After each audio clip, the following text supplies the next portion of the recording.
Bonjour, je m'appelle Raphaël Rinquin et avec Martin Herpicum, je porte le projet MEDE au nom de la société Celiga.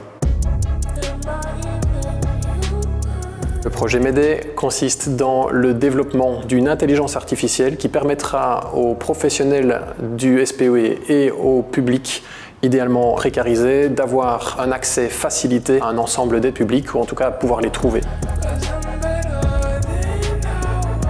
Alors aujourd'hui, le projet se passe en plusieurs temps. Pour l'instant, on est dans une phase d'étude, de faisabilité, pour lequel on est coaché par les spécialistes du SPOE. Dans une deuxième phase, on aura une phase de déploiement, ensuite une phase de test, et puis seulement lorsqu'elle sera positive, je dirais, on pourra la déployer dans les faits et la faire tester par les agents publics. Tout ça dépendra aussi des résultats du Data Challenge et si nous sommes lauréats ou pas.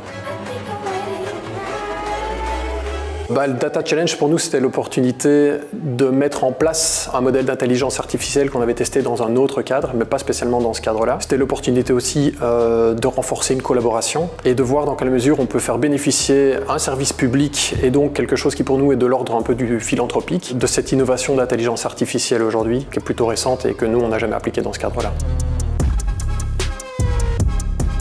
C'est vraiment quelque chose qu'on veut extrêmement facile d'accès pour l'ensemble du public. Donc pour les professionnels, ça se présentera sous la forme d'un site internet et d'un agent conversationnel, donc l'équivalent d'un chatbot qu'on pourra interroger. Pour le public, ça se présentera au minimum sous la même forme et dans l'idéal sous une forme au travers d'un outil que les gens utilisent d'habitude, éventuellement un réseau social, mais c'est toujours à l'étude.